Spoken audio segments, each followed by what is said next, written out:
Salut à tous, on se retrouve aujourd'hui pour un nouvel épisode des lectures en cours. Donc il y a quelques jours de cela sur les réseaux sociaux, je vous ai demandé si vous préfériez 2 épisodes ou un seul gros épisode pour traiter des dernières sorties du mois d'août.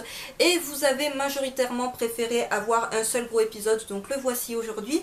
Dans cette vidéo, je vais vous parler de mes 12 dernières lectures. Il y aura 4 shoujo, 7 shonen et 1 seinen, même si on ne peut pas réellement parler de seinen avec ce titre. Il est tout de même classé seinen au Japon, du coup je le classe seinen dans cette vidéo. Donc je vais commencer comme d'habitude avec la partie shoujo qui comporte, comme je viens de le dire, 4 titres. Les voici. Alors pour celles et ceux qui ne sont pas très shoujo, ne vous inquiétez pas, il n'y a réellement que le premier que je vais vous présenter qui est vraiment très shoujo. Les 3 autres sont beaucoup plus tout public. Donc je vais commencer avec le 7e tome de Come to Me, romance sous le même toit de Nashiyuki. C'est publié chez Soleil Manga dans leur collection shoujo. La série est terminée en 8 tomes. On n'a pas la date exacte de la sortie du tome 8 en France, mais à la fin de ce tome il est indiqué qu'il sortira au mois de novembre. Dans ce tome 7 on se concentre sur la fête de Noël et si vous lisez plein de shoujo, vous savez très probablement que la fête de Noël au Japon, c'est pas comme dans les pays occidentaux où nous on va le fêter avec notre famille.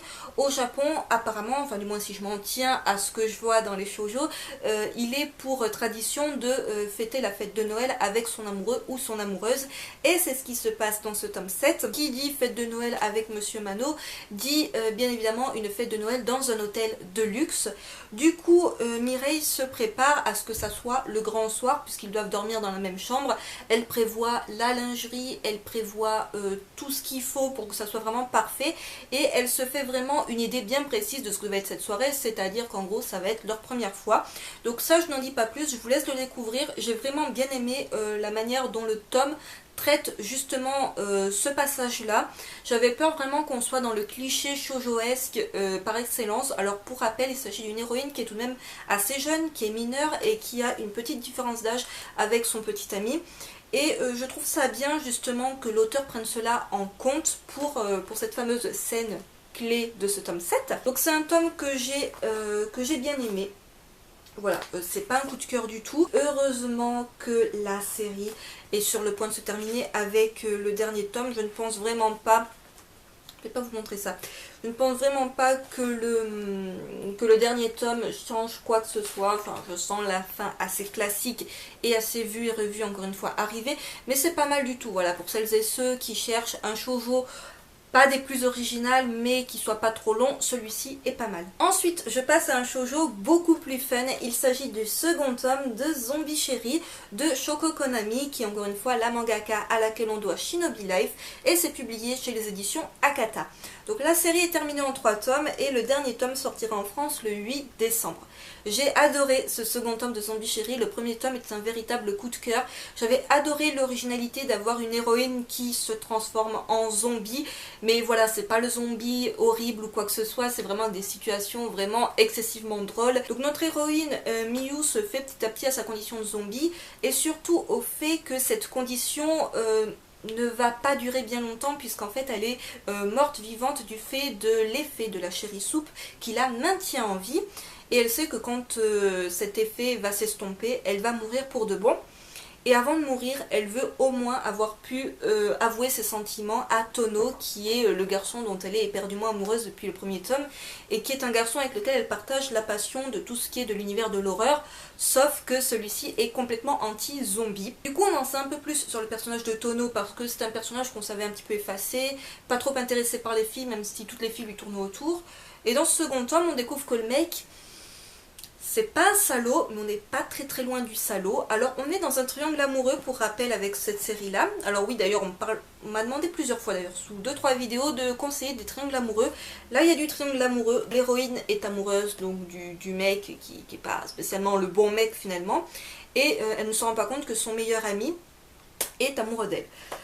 Après vous conseillez d'autres triangles amoureux, parce que je crois que j'ai pas répondu aux commentaires. Je suis désolée, en ce moment je me suis un peu détachée de tout ce qui est réseaux sociaux, tout ça. Du coup j'ai pas trop répondu aux commentaires de mes dernières vidéos, mais je sais qu'on m'a demandé sous 2 vidéos qu'est-ce que je conseille comme triangle amoureux, donc ça c'est pas mal. Je vais parler de d'autres triangles amoureux dans cette vidéo, vous allez voir, c'est pas fait exprès, c'est genre vidéo thématique, mais bon, je me suis rendu compte après en regardant un petit peu les titres qu'il y a d'autres triangles amoureux dans les mangas que je vais vous présenter. Mais sinon, de bons triangles amoureux, ben, il y a Love Dilemma, donc j'ai fait une vidéo présentation des 2 premiers tomes, où même si ça paraît pour moi être l'évidence, pour moi le meilleur triangle amoureux que j'ai pu lire jusque là, je pense que vous êtes très nombreux et nombreuses à l'avoir lu, c'est tout simplement le manga Nana. Le triangle amoureux n'est absolument pas au centre même de l'histoire, pas du moins avec l'héroïne, la deuxième héroïne de l'histoire finalement, qui se retrouve au milieu d'un triangle amoureux qui est vraiment, mais enfin voilà, pour moi c'est le meilleur triangle amoureux qui dépasse tous les autres. Donc dans celui-ci, le triangle amoureux n'est pas hyper présent parce que voilà, l'héroïne ne se rend encore une fois pas du tout compte de la situation. Et c'est un tome dans lequel elle va révéler, il y a d'autres personnes qui vont être au courant de sa situation de zombie. Et j'ai trouvé ça justement pas mal que d'autres personnes se retrouvent au courant. Côté dessin, j'aime beaucoup. Personnellement, je sais que c'est pas la came de tout le monde, mais je suis assez fan des dessins. Il y a encore une fois beaucoup d'humour si vous cherchez un shoujo déjanté qui mélange voilà, comédie, romance, horreur. Alors horreur pas vraiment, mais c'est très très fun. Donc c'est vraiment un titre que je vous recommande si vous voulez commencer une petite série terminée en 3 tomes. En plus on aura la fin cette année.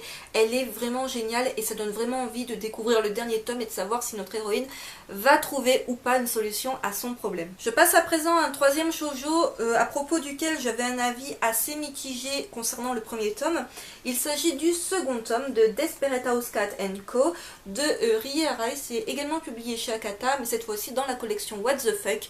Le titre est toujours en cours au Japon avec déjà 3 tomes de paru. Il n'est finalement pas terminé en 3 tomes et le 3e tome sortira en France le 10 novembre.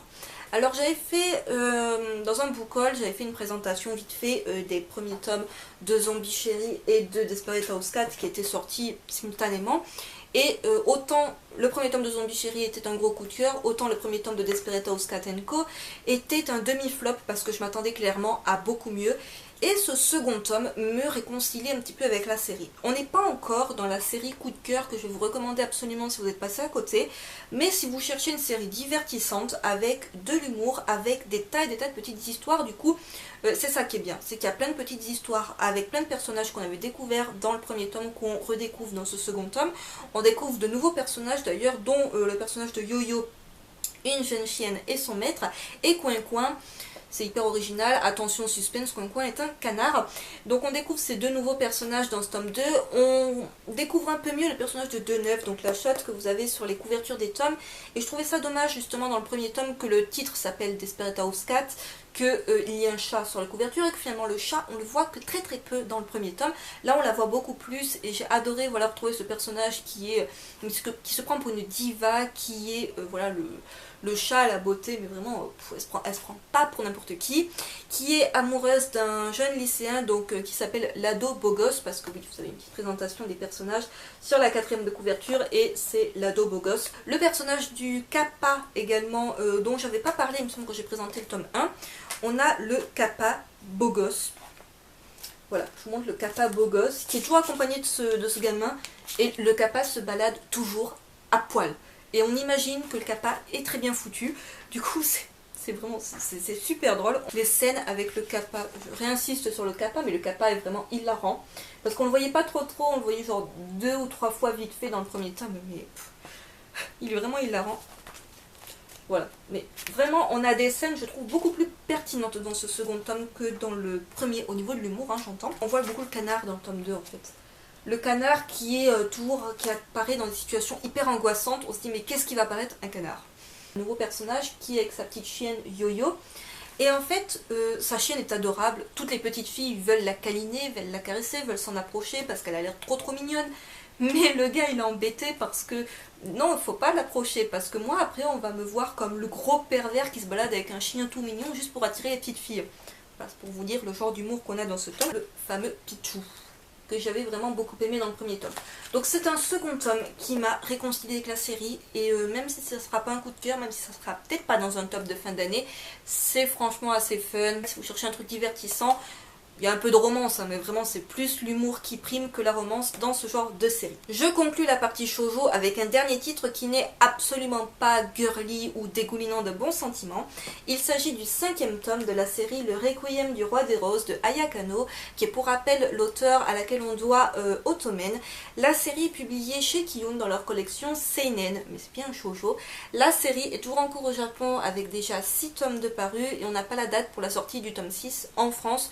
Et d'ailleurs, je ne pense pas qu'on l'aura cette année, je pense qu'on l'aura début 2017. Ça s'appelle shoujo, il y a un petit peu de romance, il y a un petit peu un triangle amoureux là encore, parce qu'on a un triangle amoureux plus ou moins avec ce personnage-là, qui est Edouard. On a le petit arbre avec les personnages, et ça c'est bien parce que ça nous fait une petite piqûre de rappel sur qui est qui, surtout quand on a deux familles qui s'affrontent, donc les York versus les Lancaster, et qu'on essaye de comprendre qui veut tuer qui et pourquoi. Donc c'est vraiment plus un titre où vous allez avoir une confrontation entre deux familles et même une confrontation dans les familles elles-mêmes, du fait que tout le monde plus ou moins veut accéder au trône, les hommes comme les femmes.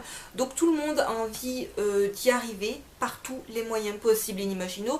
Et s'il faut trahir son père, sa mère, son frère, sa soeur, ses enfants, peu importe, à un moment donné, il faut ce qu'il faut pour arriver jusqu'au trône. Du coup, ça donne lieu à des situations assez tragiques. On a pas mal de trahisons, encore une fois, dans ce tome.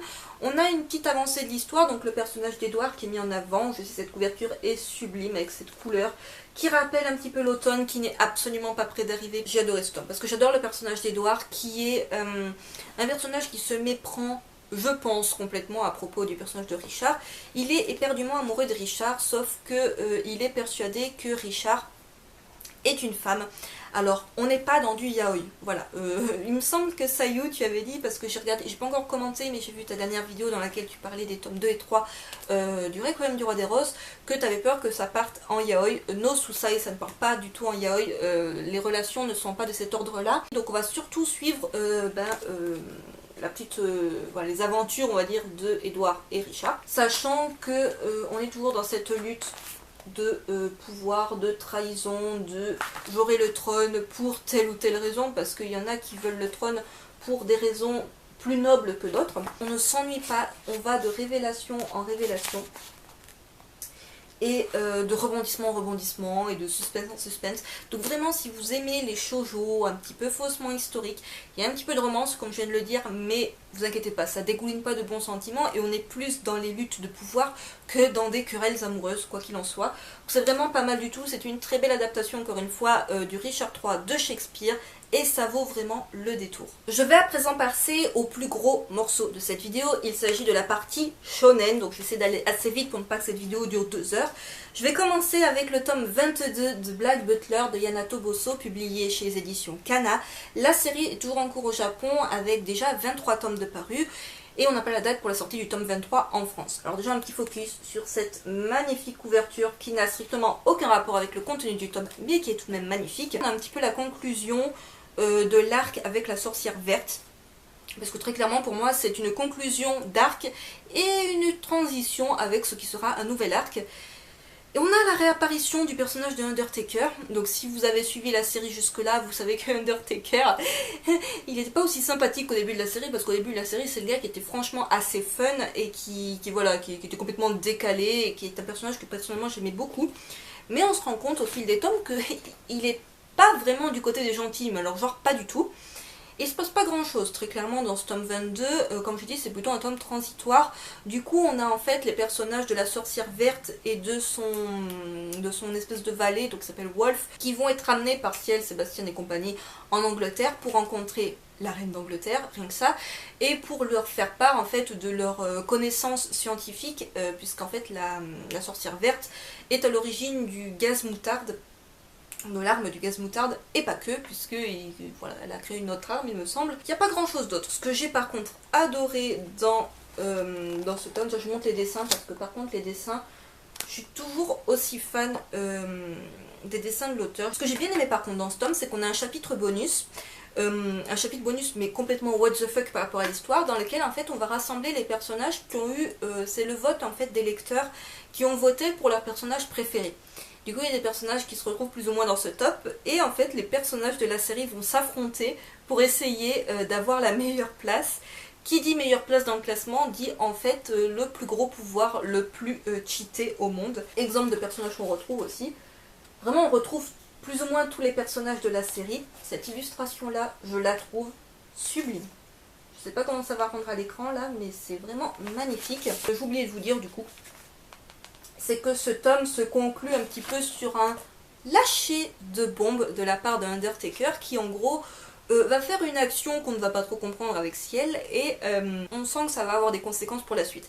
Et en même temps, il lâche une seconde bombe dans ce tome, c'est-à-dire qu'à un moment donné, il va dire un truc à Ciel. Personne ne sait trop comment l'interpréter. Il y a deux manières d'interpréter ce qu'il a dit. Encore une fois, c'est un personnage qui s'exprime de manière très bizarre, donc on ne sait jamais comment interpréter ses propos. Mais selon comment on peut l'interpréter, ça peut donner lieu à une suite assez surprenante de la série.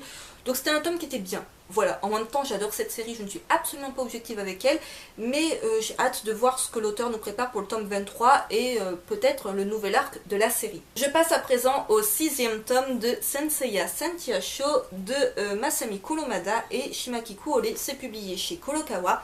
La série est toujours en cours au Japon avec déjà 8 tomes de parus et le tome 7 sortira en France le 10 novembre. Alors j'ai bien aimé ce 6e tome, je vais passer très vite dessus parce que vraiment cette vidéo va durer 2 heures, hein, très clairement. J'adore l'édition, je trouve que l'édition est clairement dinguissime. Pour des tomes qui sont vendus à 7,65 €, mais on a un côté édition de foufou. Je veux dire, regardez-moi ces posters couleurs au début du tome, regardez-moi cette qualité des pages couleurs. Voilà, on est dans des tomes qui sont vraiment magnifiques. On retrouve de plus en plus les chevaliers d'or qu'on avait découverts dans les tomes précédents, donc c'est complètement, on retombe complètement dans le premier Senseiya. Voilà, on réintègre les personnages du présent dans le Senseiya du passé. Et on a beaucoup de combats qui sont top, hein, les combats, je dis pas. On a beaucoup de doubles pages aussi comme celle-ci. Donc autant vous dire, ça se lit super vite. J'ai bien aimé. Après, c'est vraiment une série que je conseille aux fans de Senseiya parce que vous allez retrouver les personnages tout simplement du premier Senseiya. Voilà, c'est plus un spoil, ça fait déjà pas mal de temps qu'on le sait, les chevaliers d'or, les chevaliers de bronze, tout ça, ils se retrouvent là-dedans, donc c'est pas mal du tout. Après c'est complètement accessible, si vous n'avez rien lu de Senseiya, c'est franchement pas mal, même s'il y a pas mal de Sentia, donc de personnages féminins, c'est pas girly du tout, c'est pas parce que ce sont des femmes qu'elles vont être plus faibles, hein, loin de là. C'est pas mal du tout pour celles et ceux qui sont fans de shonen avec de beaucoup d'action. Même si, voilà, encore une fois, le dénouement, je pense qu'on le voit venir gros comme une maison, et je pense que très clairement la série fera une bonne dizaine de tomes, mais pas plus. Ensuite, tome 16 de Seven Deadly Sins de Nakaba Suzuki, publié chez Pika dans leur collection Shonen. La série est toujours en cours au Japon avec déjà 22 tomes de parus, et le tome 17 sortira en France le 5 octobre. Alors déjà un petit changement au niveau de la couverture, puisque d'habitude on avait des couvertures qui étaient globalement blanches, et puis là elle est globalement grise. Et c'est un tome que j'ai bien aimé, je vais passer très vite dessus parce que alors là je vais très vite vous spoiler des trucs sinon. On est toujours dans la confrontation qui commence à peine finalement avec les Ten Commandments qu'on peut comparer aux titans qu'il fallait combattre à l'époque de l'Olympe, si vous voulez. Les titans que Zeus avait enfermés où sous la mer, quelque chose comme ça, et qu'en gros quand ils sont libérés c'est le chaos total. Là on est complètement dans un truc assez similaire, c'est-à-dire qu'on a 10 démons qui sont à ça de leur capacité, qui sont à ça d'avoir retrouvé leur énergie et qui pourtant sont hyper destructeurs, qui vont massacrer les Seven Deadly Sins comme ils n'ont jamais été massacrés jusque-là. Alors ils n'ont qu'une seule solution, c'est d'augmenter leur puissance magique, d'augmenter leur puissance de combat. On se concentre beaucoup sur le personnage de Diane, on comprend un petit peu d'où elle vient, ce qu'elle a vécu, ce qu'elle a enduré. Alors en plus c'est un personnage qui se retrouve un petit peu au centre de l'histoire pour certaines raisons. C'est pas un tome avec lequel pour le coup vous allez énormément vous marrer, même si à la base la série est excessivement drôle. Là on n'est plus dans une succession de combats pour essayer justement de venir à bout des Ten Commandments et en même temps d'essayer de justement augmenter voilà, la puissance magique, tout ça. Donc c'est vraiment un tome que j'ai beaucoup aimé. C'est une série, là encore c'est comme Black Butler, c'est des séries avec lesquelles je suis pas du tout objective parce que c'est des gros coups de cœur dès le départ. Mais si vous aimez tout ce qui est shonen fantastique, avec du combat, avec de l'humour, avec vraiment un groupe de personnages principaux qui est vraiment ultra attachant, qui ont des pouvoirs assez originaux, dont l'issue est complètement incertaine pour le coup, Je passe au tome 6 de la série Les Misérables de Takehiro Arai, d'après l'œuvre de Victor Hugo, c'est publié chez Kurokawa. Donc la série est terminée en 8 tomes et le 7e tome sortira en France le 10 novembre, donc je pense qu'on aura la fin de la série en février ou mars 2017. Donc c'est un 6e tome que j'ai beaucoup aimé, on se concentre sur les deux personnages que vous voyez sur la couverture, il s'agit de Gavroche et de Éponine, qui fait le lien entre Marius et Cosette. Voilà, un autre triangle amoureux, c'est-à-dire qu'elle était perdument amoureuse de Marius, mais qu'elle est de condition, elle est pauvre, elle est misérable complètement, en même temps c'est le titre. Elle est la fille, pour rappel, des Thénardier qui ont été vraiment horribles, mais pire qu'horribles avec Cosette, donc autant vous dire qu'elle est très mal placée pour essayer de piquer la vedette à Cosette. Ça rime en plus. Et en gros, elle est tombée amoureuse de Marius, qui lui n'a Dieu que pour Cosette, dont il ignore encore tout.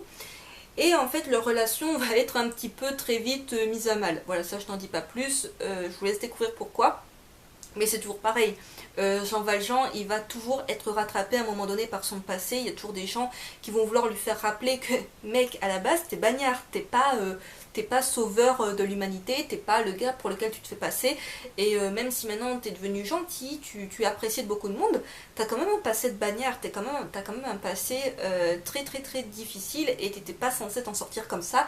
Et il y a des gens qui sont là pour lui rappeler que la petite vie heureuse qu'il a, elle ne va pas durer encore bien longtemps. Donc je connais la suite de l'histoire puisque pour rappel, j'ai vu l'adaptation en film avec Hugh Jackman. Si vous n'avez pas du tout envie de vous taper Les Misérables version roman, sur plusieurs romans d'ailleurs et sur beaucoup de pages, c'est génial comme compromis parce que on ne voit pas le temps passer avec cette lecture. À la fin de ce tome, on se rend compte que la révolution commence dans le tome 7. En même temps, c'est normal, on se rapproche de la série. Et la révolution, c'est quand même quelque chose qui a une part assez importante dans l'histoire. Le personnage de Gavroche, c'est encore une fois une série que j'adore. Ça payait pas de mine pour moi, je l'ai commencé il y a tout juste un an. Parce que je me rends compte, c'était au mois de septembre 2015 que j'ai commencé à m'intéresser à cette série. Et vraiment, je vous la recommande à 2000% si voilà, vous voyez Les Misérables, vous vous dites moi, Les Misérables, ça me fait penser à un gros roman de Victor Hugo qui peut être super chiant, super pas très gai, mais ça je confirme, c'est pas très gai pour le coup, mais c'est quand même passionnant, il y a quand même pas mal d'intrigues tous les personnages en fait qu'on avait découverts au fil des tomes, ils sont plus ou moins au même endroit, donc ils vont plus ou moins se croiser, et c'est franchement une très bonne lecture que je recommande aussi bien aux garçons qu'aux filles. Je passe à présent au second tome de Pétales de réincarnation de Mikisa Konishi, c'est publié chez Komiku. Donc la série est toujours en cours au Japon avec déjà 5 tomes de parus. Le 3e tome sortira le 17 novembre. Alors le premier tome, il me semble qu'il est sorti au mois de mai, je l'ai présenté dans le book haul du mois de mai ou du mois de juin, je ne sais plus, du mois de mai il me semble. Et c'était pas un coup de cœur, mais la fin avait le mérite de donner trop envie de découvrir la suite et surtout de découvrir mais quel foutu pouvoir notre héros avait réussi à obtenir. Et on le découvre dans ce second tome, donc on le découvre dès le début du second tome, c'est bien ce qu'on n'a pas à se taper tout le tome, même si j'ai trouvé que ça mettait un petit peu du temps à démarrer, voilà. On découvre dès le début quel est son pouvoir qu'il a eu grâce à sa branche de réincarnation. Et le gars est pas spécialement content de son pouvoir, donc quand on découvre le pouvoir, on se dit il est bien le pouvoir, quoi. Enfin, de prime abord, le pouvoir a pas l'air si dégueulasse que ça. Mais en fait, au fil du tome, on se rend compte que le pouvoir, c'est pas que ce qu'on vous montre au début du tome. C'est plus complexe que ça, et c'est plus intéressant et machiavélique que ça. Et on comprend que ce personnage-là, il va la faire à l'envers à tout le monde. C'est-à-dire à tous les gens qui sont autour de lui, qui sont là pour l'aider, pour le conseiller, pour essayer de faire en sorte de lui montrer le bon chemin. Il va la faire à l'envers à tout le monde à un moment donné, ça c'est sûr et certain, parce que le gars il a un objectif. Depuis qu'il a son pouvoir, qu'il se rend compte des capacités que vont lui offrir ce nouveau pouvoir, il n'a plus qu'un seul objectif en tête, et c'est en gros je vais vous écraser tous et je vais devenir le meilleur du monde. Deux petites choses qui m'ont un chouïa dérangé. Alors un chouïa parce que j'ai passé un très bon moment de lecture avec ce tome. Un chouïa dérangé. Déjà c'est le pouvoir de ce héros. Donc déjà je ne vais pas vous le révéler parce que faut pas déconner non plus, ça serait du spoil. Le pouvoir de ce héros, de prime abord, je me dis ok, originalité du pouvoir, originalité de la personne de qui il est la réincarnation finalement. Mais à la fin du tome, on découvre un peu plus ce qu'est réellement le pouvoir, donc ce qu'est réellement l'intérêt de ce pouvoir, qui est tout autre que ce qu'on nous montre et ce que les autres pensent qu'il est au début du tome. Son pouvoir, clairement, c'est le pouvoir d'un des personnages principaux de la série Areadi. J'en dis pas plus, je vous dis pas de quel personnage il s'agit, même si on peut deviner de quel personnage il s'agit. C'est à peu de choses près, c'est complètement ça. Sauf que le personnage d'Areadi est un personnage qui fait le bien, et que le personnage qu'on a dans cette série-là, dont j'ai oublié le nom, Toya, lui, il va faire le mal avec ce pouvoir parce qu'il va s'en servir à très mauvais escient. Seconde chose avec cette série que je sens venir gros comme une maison, n'hésitez pas à me dire dans les commentaires pour celles et ceux qui ont lu ce second tome de Pétales de réincarnation si vous avez le même avis que moi à son sujet. Mais en fait, le héros, donc Toya, je dis héros mais vraiment il a rien du héros le gars, il va évoquer son frère décédé, son frère qui a toujours été génialissime, que tout le monde a toujours envié, que lui-même il était toujours dans son dos, il le regardait genre mais mon frère est génial, mon frère il est tout mieux que tout le monde. Je crois pas vraiment que ce frère là soit mort. Alors on n'a rien qui nous dise réellement que le frère est vivant ou quoi que ce soit, mais en gros il va faire face, donc Toya va faire face au groupe adverse. On est face aux méchants plus ou moins de l'histoire, même si voilà, pour moi il n'y a pas gentil et méchant, face à un groupe qui utilise ses pouvoirs en gros pour faire le mal, on va dire. Et dans ce groupe-là, on voit pas vraiment la tête de certains personnages, et je sais pas pourquoi, mais je sens que le fameux frère décédé est pas si décédé que ça et qu'il fait partie du groupe adverse. N'hésitez pas à me dire en commentaire si vous avez un petit peu cette théorie-là à propos de la série. Encore une fois, c'est pas du spoil parce que très clairement, je ne lis pas les scans, donc je ne sais pas du tout si c'est ça qui va être révélé dans les prochains tomes. Mais si c'est ça, vraiment, on le voit venir gros comme une maison, il n'y a pas besoin de lire entre les lignes, il n'y a pas besoin de chercher la petite bête pour essayer de deviner les trucs. Parce que franchement, ça m'apparaît tellement gros que le frère en question n'est pas mort et qu'il est juste dans le camp adverse, qu'il a juste un pouvoir de dingue et qu'il va y avoir un affrontement entre les deux frères, CF, Areadi encore une fois. Donc voilà, c'est pas mal du tout, j'ai préféré ce second tome au premier, que j'ai trouvé avec plus d'action, plus de révélations, plus de rebondissements. C'est franchement pas mal. Mais j'espère juste que ça sera un peu moins prévisible que cela. Avant-dernier shonen de cette vidéo et immense coup de cœur, il s'agit du 10e tome de Red Ice Sword Akamega Kill de Takahiro et Tetsuya Tashiro et c'est publié chez Kurokawa. La série est terminée en 15 tomes. Et on n'a pas la date pour la sortie du tome 11 en France, mais à la fin de ce tome, si je ne dis pas de bêtises, il est indiqué qu'il devrait sortir au mois de décembre. J'ai adoré parce que on a encore une fois de la nouveauté. On a un nouveau groupe qui va faire face aux Jagger et aux Night Raid. C'est-à-dire un groupe que les Jagger et les Night Raid vont vouloir descendre à tout prix. Un groupe qui va être composé du fils du ministre, donc le ministre c'est un petit peu le gars à abattre dans la série, et de détenteurs d'armes impériales qu'il va avoir recruté à travers le monde entier. Donc autant vous dire qu'il n'aura pas pris les moins bons dans l'histoire. Et en gros ce nouveau groupe, qui est censé faire régner la justice, ne fait régner aucune justice, il ne fait régner que la terreur sur la ville et il massacre à tout va tout le monde. Voilà, c'est le gars, il passe en ville, toi je t'aime pas, je te tue. C'est plus ou moins ça, c'est plus ou moins bête et méchant à ce point-là. Et en gros, ils vont massacrer, ce que je retiens moi de ce tome, c'est qu'ils vont massacrer deux gentils personnages qui sont au second plan complètement de l'histoire. Ça va pas être des membres du Night Raid ou des Jagger. On voit pas vraiment la scène de l'assassinat, on voit juste que ces personnages-là sont morts par la suite.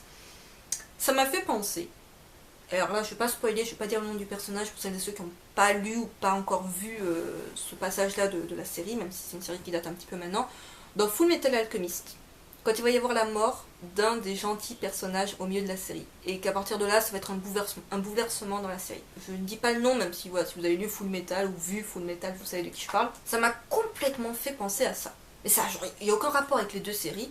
Mais dans ma tête, ça m'a fait le même type de mort. C'est-à-dire, mais pourquoi t'as fait ça? C'est des gens, ils étaient trop gentils, ils faisaient de mal, ils auraient fait de mal à personne. J'ai adoré ce tome parce qu'encore une fois, il y a des rebondissements, il y a des morts. L'auteur flingue des personnages à tout va dans sa série. Avant que ma caméra ne lâche, j'étais en train de vous parler du 10e tome de Red Ice Sword et j'allais vous dire que je me rends compte à partir de ce tome 10 que les Jagger, finalement depuis le début, ils ont un petit peu le mauvais rôle, c'est un petit peu les méchants, tout ça, mais les grands méchants de l'histoire, les vrais méchants de l'histoire, c'est le ministre, c'est le gars qui est au-dessus du ministre mais qu'on voit que hyper rarement, c'est en gros tous ces politiciens véreux, corrompus, qui sont au-dessus des autres et qui donnent les ordres sans jamais se mouiller. Pour moi c'est très clairement eux qui sont les personnages à abattre, et les Jagger, Ils ont simplement pris une direction différente que le Night Raid, mais ils sont tous les deux pour une certaine justice. Et on s'en rend compte à travers certains dialogues, du fait aussi que les Jaeger ont perdu certains des membres de leur équipe, assez tragiquement, tout aussi tragiquement qu'on a perdu des membres du Night Raid. Et en fait, ça me fait réaliser que, ben ouais, finalement, ils sont pas si méchants que ça. Ils ont juste pris une direction différente pour atteindre leur but, pour atteindre une certaine idée de la justice et du monde parfait, dans la plus parfaite harmonie, tout ça, tout ça. Bref, c'est vraiment un tome qui est un véritable coup de cœur. Je vous recommande la série. Maintenant qu'on sait en plus qu'elle est terminée en 15 tomes, c'est encore plus une raison pour se lancer dans la série. Et moi, je ne suis pas déçue, comme Selvarion, petit coucou, ce qui passe par là, que la série soit terminée en 15 tomes, parce que je l'avais dit depuis le début, je vous parle des premiers tomes de la série, l'auteur n'hésite pas à flinguer tome après tome les personnages de sa série et même les personnages importants à la série. Je me disais, la série elle va pas faire 40 tomes, j'espère que la fin sera bien. Donc en attendant, je vous conseille très fortement cette série, comme je vous recommande également Akame ga Kill 0 si jamais vous ne l'avez pas commencé. Et enfin, dernier shonen de cette vidéo et également immense coup de cœur, il s'agit du 4e tome de Remember de Wellsard et Katsutoshi Murase. C'est publié chez Kiyun dans leur collection Seinen. La série est toujours en cours au Japon avec déjà 9 tomes de parus et le 5e tome sortira en France le 10 novembre. Le scénario, il casse pas trois pattes à un canard, c'est pas hyper original, c'est pas le truc qu'on n'a jamais vu dans le domaine du suspense horrifique, tout ça. Mais c'est tellement bien traité, il y a une ambiance de fou. Il y a une ambiance hyper oppressante. Il y a cette rouge sang qui erre dans le lycée et on a ces annonces audio qui nous disent où elle va apparaître. On a toujours cette angoisse de dire, mon Dieu, elle va apparaître à l'étage où je me trouve, pile poil dans le bon bâtiment où je me trouve, et je vais devoir me la coltiner pendant 5 secondes avant qu'elle ne me massacre. Donc on a toujours cette espèce de stress de savoir où elle va apparaître, mais second stress, c'est qu'on a depuis le tome précédent un des personnages, donc des gentils du petit groupe de lycéens qui essayent de s'en sortir tant bien que mal, qui a pété un boulon genre bien comme il faut et qui est passé du côté obscur de la force puisqu'il est devenu une espèce de seconde rouge sang. Il prend en chasse ses propres camarades. Du coup, ils doivent éviter la rouge sang parce qu'elle, quand elle te tombe dessus, autant te dire qu'il te reste 3 secondes avant de mourir dans d'atroces souffrances. Mais également ce gars qui commence à avoir une force assez, ben voilà, une force complètement surhumaine parce que la rouge sang, pour rappel, c'est une... c'est une petite gamine, hein. Je veux dire, c'est le gars, c'est le truc qui paye pas de mine et qui, quand elle te saute dessus, elle t'attrape, elle te broie, elle te berque. Ils vont se retrouver face à lui, second barge de service. Alors dans ce 4e tome, ce que j'ai adoré, c'est qu'on en sait un peu plus à propos de cette fameuse malédiction, de cette histoire de la rouge sang, du fait qu'il y a eu d'autres, j'ai failli dire jeu du roi, s'il vous plaît, King's Game m'a traumatisé. Enfin, espèce de jeu dans lequel on a... Enfin, est-ce qu'on peut vraiment appeler ça un jeu? Où on a un personnage qui au début de l'histoire est complètement démembré et 8 de ses membres sont donc éparpillés dans le lycée et en gros le jeu ne s'arrête que quand on a regroupé tous les membres. Donc on en apprend un peu plus. On savait qu'il y avait déjà eu un précédent jeu comme ceci il y a pas mal d'années. Et on le sait en la présence du professeur qu'ils vont donc rencontrer, je crois que c'est dans le tome précédent ou le tome d'avant, je sais plus. Et ce professeur-là a l'air d'en savoir pas mal. Donc il va leur révéler des trucs. Il va leur révéler que lui, ben, il a participé. Voilà pourquoi il connaît les règles, pourquoi il connaît tout ça. C'est parce qu'il y a lui-même participé et qu'il a mis un certain temps à s'en sortir. Et ça, c'est un petit peu la grosse claque, c'est qu'ils ne s'attendaient absolument pas pour eux. Alors ça s'est passé en combien de temps? Combien de temps vous avez réussi à rassembler les membres et à vous en sortir? Quand ils vont comprendre combien de temps il a fallu à ce gars-là pour s'en sortir, vous savez, on n'est pas sorti de l'auberge du tout. C'est-à-dire que la série, elle fait à peine que commencer. Même si ils s'en sortent plutôt pas mal, puisqu'il me semble qu'ils en sont déjà à 4 ou 5 membres sur 8 de retrouvés. Est-ce que pour autant la série se terminera en 10 tomes? Non, puisqu'à la base c'est une adaptation de roman, il faut le savoir. Et il y a quand même pas mal de romans, donc je pense qu'il y aura pas mal de tomes au niveau du manga. Et j'ai adoré, vraiment, parce qu'on a ces petites révélations. On a vraiment, mais ce que je retiens de ce manga, c'est ce côté angoissant, ce suspense de savoir est-ce que cette nuit-là, ils vont avancer dans l'histoire, est-ce qu'ils vont en savoir un peu plus, est-ce que la rouge sang va encore... Je vous montre quand même, c'est assez terrible au niveau des morts.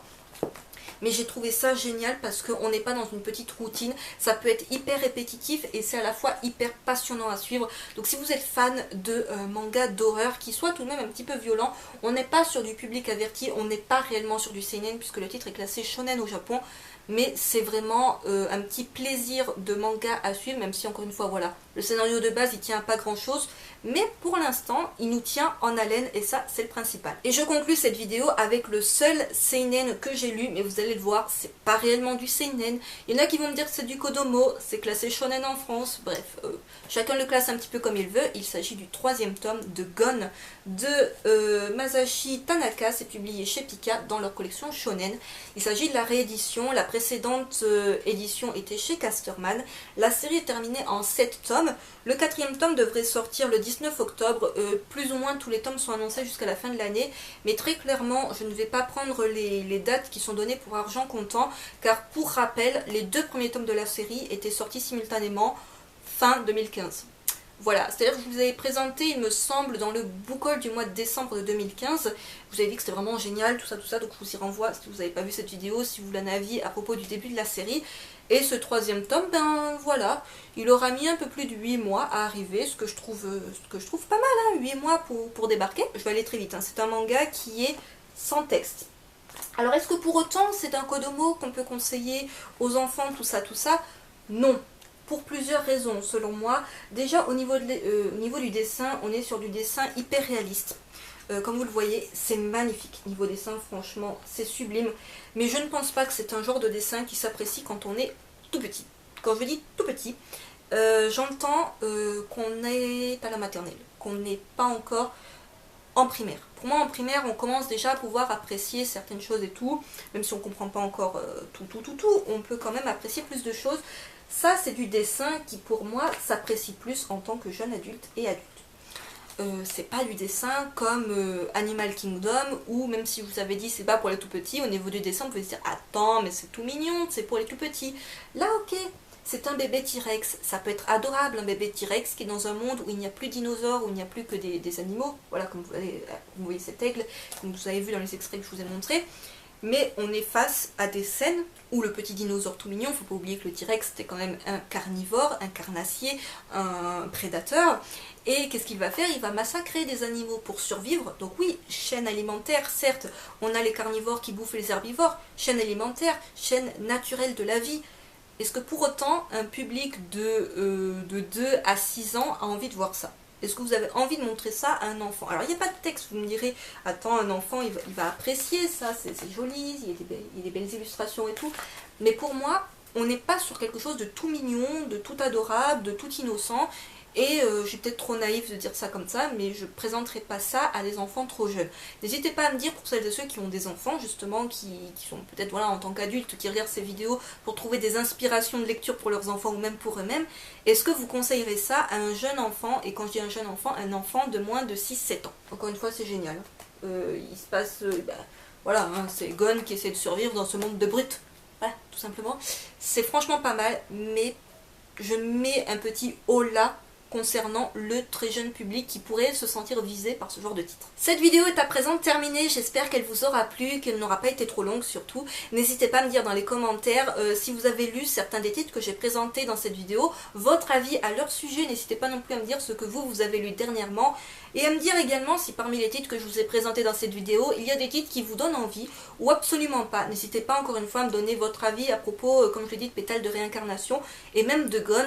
Sur ce, je vous retrouve très vite pour une prochaine vidéo. Bye!